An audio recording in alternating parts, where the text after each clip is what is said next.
Hi, my name is Katie Nevis, and I'm a special education teacher at the middle school level. In this session, I want to talk about Chromebooks and how they can be used to promote inclusive, hybrid, and virtual learning experiences for students with disabilities. Chromebooks are immensely popular in school districts and with students, and it's important that we take advantage of the built-in accessibility features and how they can help our learners. In this session, I will review the different accessibility features and the uses for these features that are built into the Chromebooks automatically, as well as share the accessibility features built into the rest of the G Suite apps and platform. I will also share additional inclusion tips and strategies to support all learners within either a hybrid or a virtual learning environment.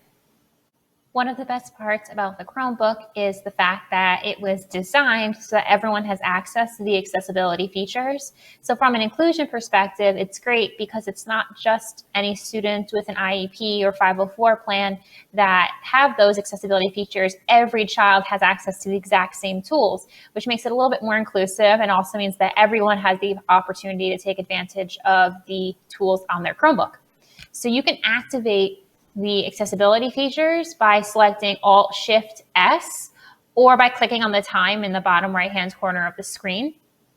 And then you can go into the accessibility menu or hit the settings gear and then advanced. And then you can go into the accessibility panel here and check off the tools that you want to have enabled on your device. Now, you don't have to enable all of them. You can enable one, you can enable a few, and every student can pick something that really works for them. And they can be toggled on and off at any point in time by returning back to the accessibility menu. So students don't have to keep it on permanently. They can try things out to see what works for them. And what they would do is they would just click on the tools they want to enable, and it will have a green check mark next to it to show that it is now available to be used on the device. It will also appear in the bottom toolbar in many cases for easy access. So they can just click on it and then use that feature instead of having to go through this process, this lengthier process to get into the tool they want to use. It'll pop up around the bottom of their screen. They can click the microphone for dictation or the little sound speaker for select to speak, and they can use that accessibility feature. So the first tool I want to talk about is the automatic clicks, which is great for students who might have motor-based needs and may not be able to use a mouse or a trackpad on their Chromebook to click on different things. So what automatic clicks allows you to do is you hover over something you want to click on, and a countdown will kind of appear around the mouse itself. When the countdown is finished, the item will be clicked, and the student can customize how long the delay time is before the hovering and the clicking. And they have other options as well, like different types of clicks and things they can do, left click, right click, double clicking, clicking and dragging as well, that they can experiment around with to see what works for them. But this is great for students who might need some motor-based support with their Chromebook, as it does not require them to use the trackpad, which is sometimes difficult to maneuver around the screen that way. Select and Speak is a text-to-speech based tool built right into the Chromebook. There are a lot of extensions and other resources that do similar things, but this one is automatically installed on the student's device. So what it allows them to do is listen to any text read aloud on the screen. So all they have to do is drag a box around the text to have it read aloud. In this case, you could see on my example on the screen, the box I drew is highlighted in pink. And you can also see that it's reading out loud because it's tracking the words in yellow. You can see the word survival is highlighted in yellow. And you can customize the color. So if they're not a fan of pink being around their screen or yellow being the color of the highlight, you can customize those options. You can also change the rate, the pitch, and the volume of the speech. So if you find that the voice is speaking too fast, you can customize it to slow it down. And if you're having any pitch issues as well with the automatic voice, you can also have that customization option. But it works on Chrome and throughout the device, and the student then now has access to have somebody read something to them automatically without having to have an actual person read it to them. Their device can do it for them, and they can pick anything they want on the screen to be read aloud. The Chromebook has an option for an on-screen keyboard, which allows the student to, instead of using the physical keyboard on their device to type, a actual digital keyboard appears on the bottom half of their screen. It's a little bit more enlarged, and the student can use their finger or their stylus to select the letters they want to type.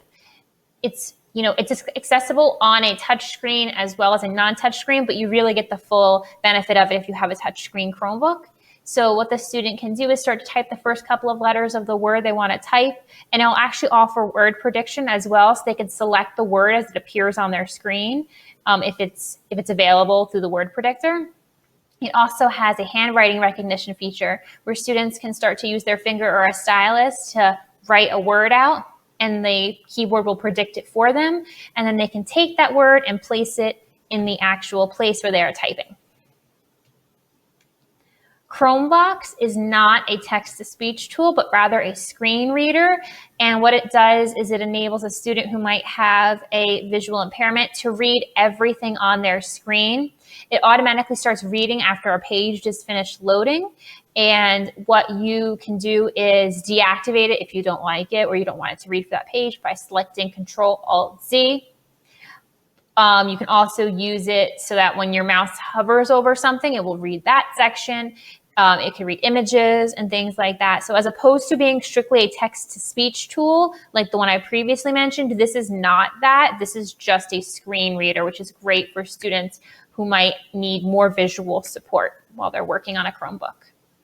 High contrast mode is great for alleviating some of the impact of the dark, bright white background on your eyes when you're working on a Chromebook. So what it does is it inverts the colors of everything on your device. So if you notice on my example here, the colors of Google have changed and the background has changed from white to black. And it kind of makes it easier and makes it more comfortable to read. A student can activate this immediately by just hitting Control, the search, and then H, and then they can also turn it off that way as well. There are two magnifiers available on the Chromebook, which can help students. I really like the docked magnifier, and my students do as well, because what it does is it splits the screen in half straight through the middle of it.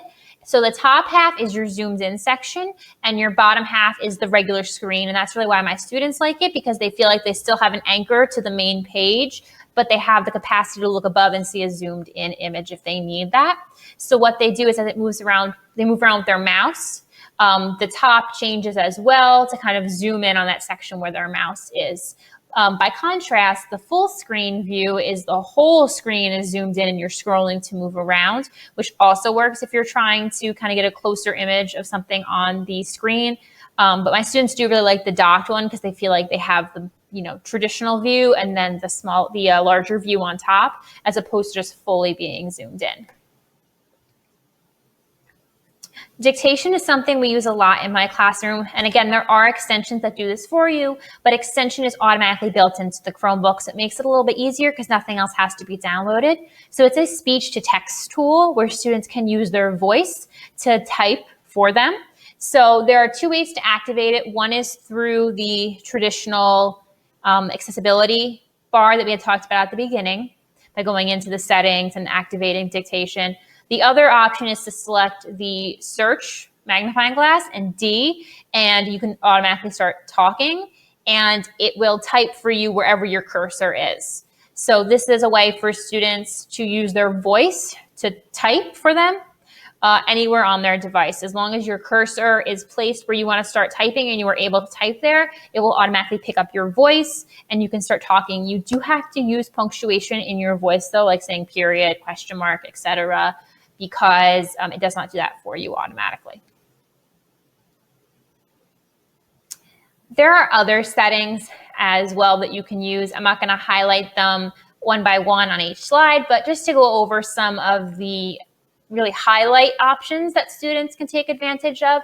My students really like the large mouse cursor. I also tend to use it when I'm doing presentations for them that are pre-recorded or where they have to follow me on their own device as I'm doing something on my screen, because it makes the mouse nice and big so they can really track where it is.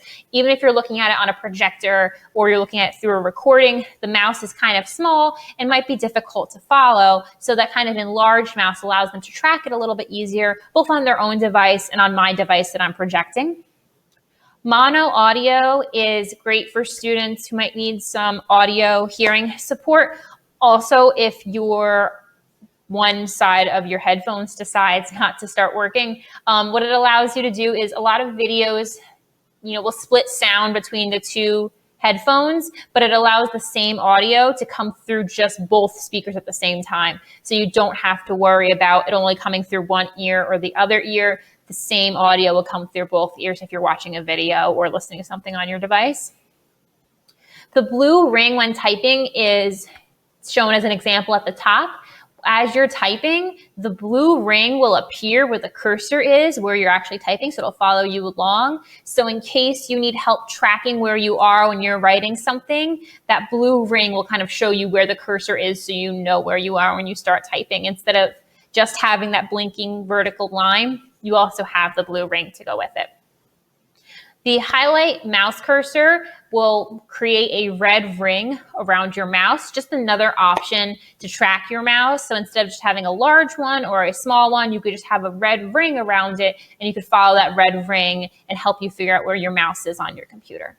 So now I'm going to talk about some of the accessibility features that are built into the actual G Suite platform. So even if you don't have a Chromebook and you're using a different device, these features are still available to your students because they're built right into the actual apps themselves.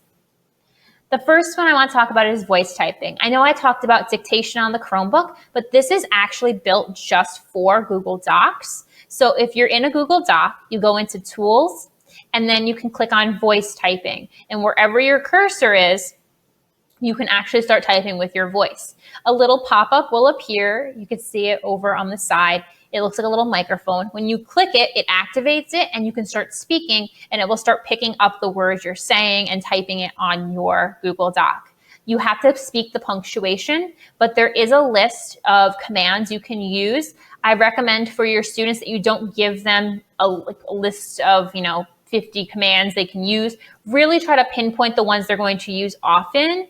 And then once they get comfortable with those, you can add in a few more. So simple things like adding a period and quotation marks might be something you teach first, but then eventually you can get to the point where they can control the whole document using just their voice by telling them how to return to certain points in the text without having to use the mouse, how to delete things, how to edit things. There's a lot of different commands that students can have. But again, I wouldn't throw them a list of things they could do.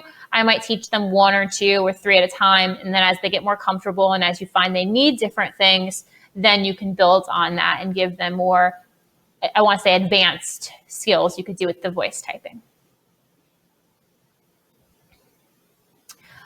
Alt text is connected to the screen reader. So if your student is using a screen reader, they need alt text. Otherwise, they can't read the actual images on your screen. So if you're giving a visual, they won't be able to know that that's there with their screen reader unless you include this text. So whether you're in Docs or you're in Slides, what you can do is you can right-click on an image and select alt text. And then what you can do is you can add a title and a description. So what I would recommend for that, and I know I did a bad example of it on my screenshot here, I wouldn't say picture of, I would just say Chrome Web Store Home View for the title. So that way it knows what that is. And then I might say Chrome Web Store displays examples of apps to download onto your device. You want to keep it short but very specific, and avoid using things like picture of, like I had done on there, or image of, and just kind of get to the point of what it is, what's important about it that they really need to know. Closed captioning is huge. And one of the really nice things about Google Slides is that you have the closed captioning option built in, so that when you're in present mode, you can actually use closed captioning and it will appear on the slide for you so that people can follow along with what you're saying. So if I was doing this not as a YouTube recording, but as a live session, I could go into present mode in Google Slides and activate it by selecting the CC. It comes up as on the bottom bar here. And then you can start talking and it will automatically pick up your voice and people can follow along with the words you're saying as you're presenting on the screen. And that's great for if you're in present mode and you're doing a live synchronous lesson for students, whether you're in hybrid or you're in a virtual space. whether you're doing a recording or it's live. Either way, activating that closed captioning is nice because people can follow along with exactly what you're saying. And you could also change the size of the font as well. So if you feel like you're doing a larger presentation in a room where people are spaced out a little bit more, maybe you want to make that font a little bit bigger so people in the back can see it. So you have that option as well. So I want to talk about YouTube accessibility because YouTube is part of the G Suite platform, and whether we're in a hybrid or a virtual setting, YouTube is going to have a large role in our instruction. Whether we're recording our own videos or finding supplemental content online, it's going to be a big part of our students' educational experience, and it's already a big part of their lives as it is. So there are a lot of built-in features in YouTube that are great for all learners that they could take advantage of no matter what video they're watching. So the first thing I want to talk about is the settings.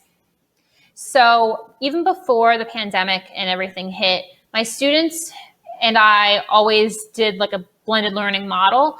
So whether we were doing station rotation or individual rotation, there was always some kind of video to be watched independently in a station, whether it was something I created or something I found. So the first thing I always did at the beginning of the year was show my students these settings because I felt like it would allow them to make adjustments to the video to support their own learning.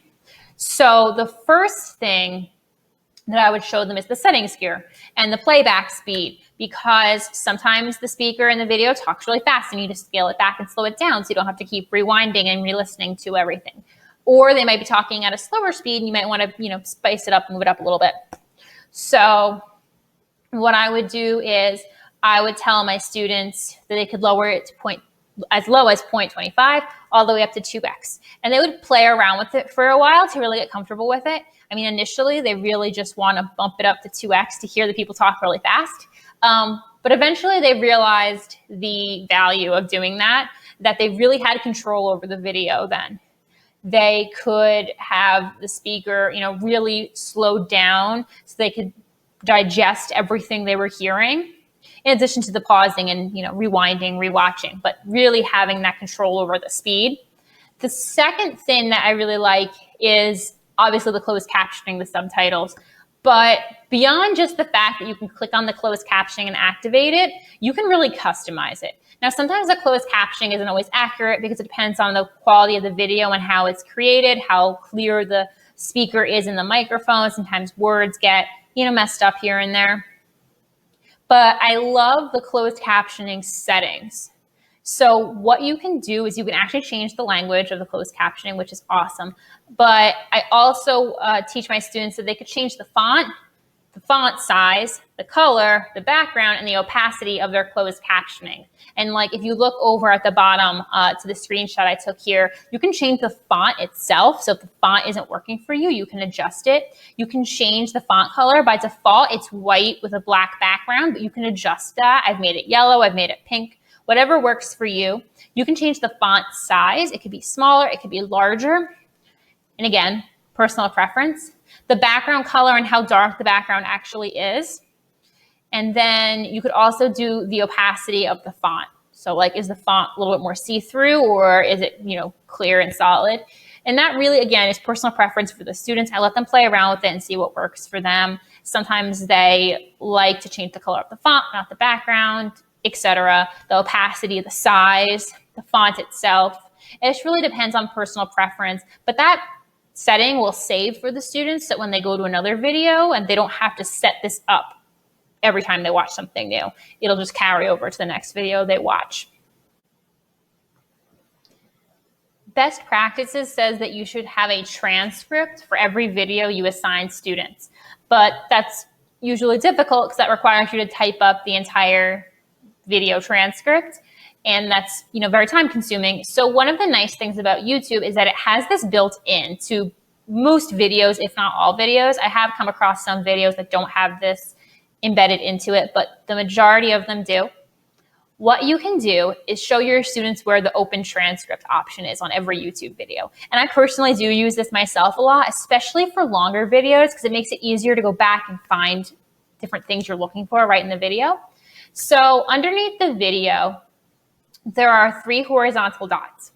And if you click on it, the first option is to report the video. And the second one is to open transcript. If you click that, A transcript will either appear underneath the video or usually right next to it. And it will break down by seconds the words that are said in the video. So as you're watching the video, you can actually watch the transcript right beside it as it moves through the entire video. So if you notice at the top, the 23-second one is highlighted, so that's what's currently going on in the video that I was watching.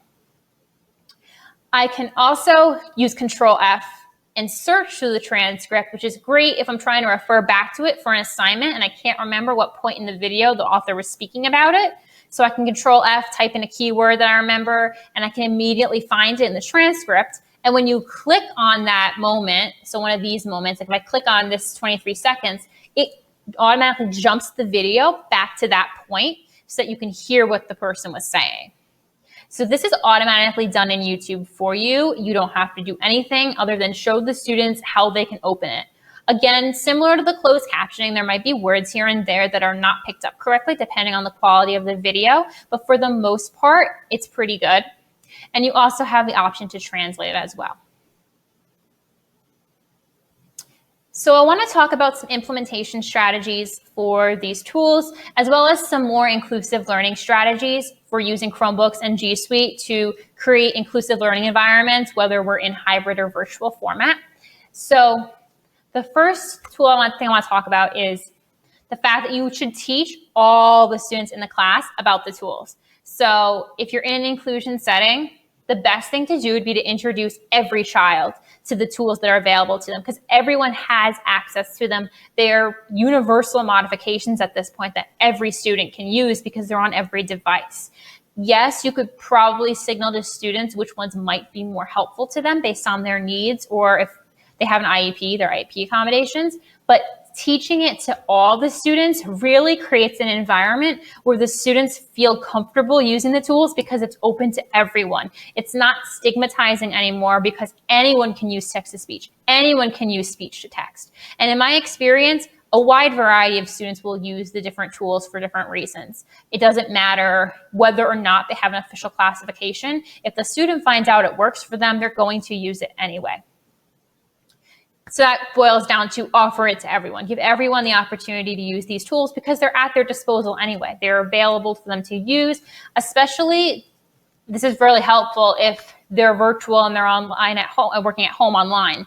They don't have the same sense of support at home as they do in the classroom. So more students might be inclined to use these tools because it feels like it gives them an extra support system that they're not getting from not being in the classroom. Something really important is to model usage. So you want to make sure that you are showing the students how to actually use the tools, not just how to access it, but best practices for it.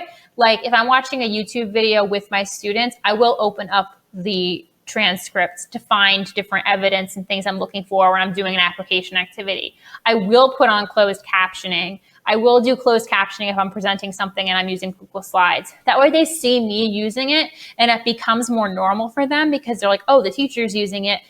I could probably use that too. Or they might start to think, oh, that's helpful. That really works for me.